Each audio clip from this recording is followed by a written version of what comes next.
دوسرے دن ظہر کے وقت اہل بیت کا لٹا ہوا کارواں کوفے کی آبادی میں داخل ہوا۔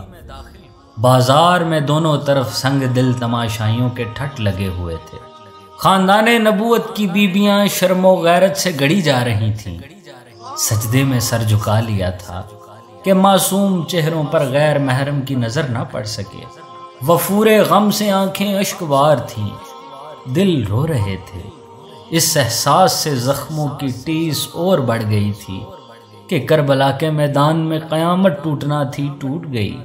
اب محمد عربی صلی اللہ علیہ وآلہ وسلم کے ناموس کو گلی گلی پھرایا جا رہا ہے۔ کلمہ پڑھنے والی امت کی غیرت دفن ہو گئی تھی۔ خوشی کے جشن میں سارا کوفہ ننگا ناچ رہا تھا۔ ابن زیاد کے بے غیرت سپاہی فتح کا نعرہ بلند کرتے ہوئے آگے آگے چل رہے تھے۔ جب اہل بیت کی سواری قلعہ کے قریب پہنچی تو ابن زیاد کی بیٹی فاطمہ اپنے منہ پر نقاب ڈالے ہوئے باہر نکلی اور خاموش دور کھڑی حسرت کی نظر سے یہ منظر دیکھتی رہی۔ ابن زیاد اور شمر کے حکم سے سیدانیاں اتاری گئیں۔ عابد بیمار اپنی والدہ اور پھپھی کے ساتھ بندھے ہوئے تھے۔ ادھر بخار کی شدت سے ضعف و ناتوانی انتہا کو پہنچ گئی تھی۔ اونٹ سے اترتے وقت غش آ گیا اور بے حال ہو کر زمین پر گر پڑے۔ سر زخمی ہو گیا، خون کا فوارہ چھوٹنے لگا۔ یہ دیکھ کر حضرت زینب بےتاب ہو گئی، دل بھر آیا۔ ڈبڈبائی آنکھوں کے ساتھ کہنے لگی، آل فاطمہ میں ایک ہی عابد بیمار کا خون محفوظ رہ گیا تھا۔ چلو اچھا ہوا کوفے کی زمین پر یہ قرض بھی ادا ہو گیا۔ ابن زیاد کا دربار نہایت تزک و احتشام سے آراستہ کیا گیا تھا۔ فتح کے نشے میں سرشار تخت پر بیٹھا ہوا ابن زیاد اپنی فوج کے سرداروں کی زبانی کربلا کے واقعات سن رہا تھا۔ سامنے ایک تشت میں امام عالی مقام کا سر مبارک رکھا ہوا تھا۔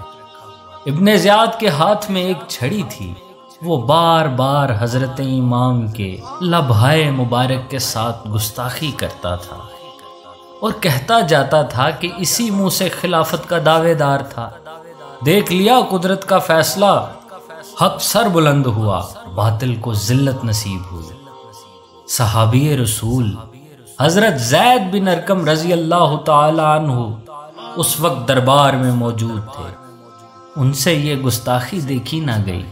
جوش عقیدت میں چیخ پڑے، ظالم یہ کیا کرتا ہے؟ چھڑی ہٹا لے، نسبت رسول کا احترام کر۔ میں نے بارہا سرکار کو اس چہرے کا بوسہ لیتے ہوئے دیکھا ہے۔ ابن زیاد نے غصہ سے پیچ و تاب کھاتے ہوئے کہا، تو اگر صحابی رسول نہ ہوتا تو میں تیرا سر قلم کروا دیتا۔ حضرت بن ارقم نے حالت غیظ میں جواب دیا، اتنا ہی تجھے رسول اللہ کی نسبت کا خیال ہوتا تو ان کے جگر گوشوں کو تو کبھی قتل نہ کراتا۔ تجھے ذرا بھی غیرت نہیں آئی کہ جس رسول کا تو کلمہ پڑھتا ہے انہی کی اولاد کو تہہ تیغ کر دیا ہے، اور اب ان کی عفت معاب بیٹیوں کو قیدی بنا کر گلی گلی پھرا رہا ہے۔ ابن زیاد یہ زلزلہ خیز جواب سن کر دل ملا گیا، لیکن مصلحتاً خون کا گھونٹ پی کے رہ گیا۔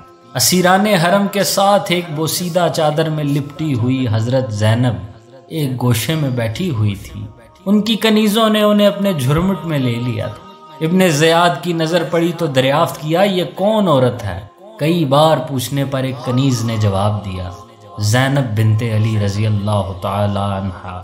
ابن زیاد نے حضرت زینب کو مخاطب کرتے ہوئے کہا، خدا نے تیرے سرکش سردار اور تیرے اہل بیت کے نافرمان باغیوں کی طرف سے میرا دل ٹھنڈا کر دیا۔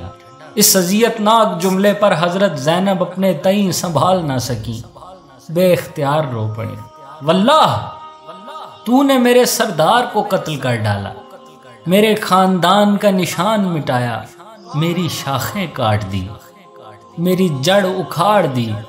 اگر اس سے تیرا دل ٹھنڈا ہو سکتا ہے تو ہو جائے۔ اس کے بعد ابن زیاد کی نظر عابد بیمار پر پڑی۔ وہ انہیں بھی قتل کرنا ہی چاہتا تھا، کہ حضرت زینب بے قرار ہو کر چیخ اٹھی، میں تجھے خدا کا واسطہ دیتی ہوں، اگر تو اس بچے کو قتل کرنا ہی چاہتا ہے تو مجھے بھی اس کے ساتھ قتل کر ڈال۔ ابن زیاد پر دیر تک سکتے کا عالم طاری رہا۔ اس نے لوگوں سے مخاطب ہو کر کہا، خون کا رشتہ بھی کیسی عجیب چیز ہے، واللہ مجھے یقین ہے کہ یہ سچے دل سے لڑکے کے ساتھ قتل ہونا چاہتی ہے، اچھا اسے چھوڑ دو، یہ بھی اپنے خاندان کی عورتوں کے ساتھ جائے۔ اس واقعہ کے بعد ابن زیاد نے جامع مسجد میں شہر والوں کو جمع کیا اور خطبہ دیتے ہوئے کہا، اس خدا کی حمد و ستائش جس نے امیر المومنین یزید بن معاویہ کو غالب کیا اور کذاب ابن کذاب حسین بن علی کو ہلاک کر ڈالا۔ اس اجتماع میں مشہور محب اہل بیت حضرت ابن عفیف بھی موجود تھے۔ ان سے خطبے کے یہ الفاظ سن کر رہا نہ گیا، فرتے غضب میں کانپتے ہوئے کھڑے ہو گئے اور ابن زیاد کو للکارتے ہوئے کہا، خدا کی قسم تو ہی کذاب ابن کذاب ہے، حسین سچا، اس کا باپ سچا، اس کے نانا سچے۔ ابن زیاد اس جواب سے تل ملا اٹھا اور جلاد کو حکم دیا کہ شاہراہ عام پر لے جا کر اس بڈھے کا سر قلم کر دو۔ ابن عفیف شوق شہادت میں مچلتے ہوئے اٹھے اور مقتل میں پہنچ کر چمکتی ہوئی تلوار کا مسکراتے ہوئے خیر مقدم کیا۔ خون بہا، لاش تڑپی اور ٹھنڈی ہو گئی۔ کوثر کے ساحل پر جانثاروں کی تعداد میں ایک عدد کا اور اضافہ ہوا۔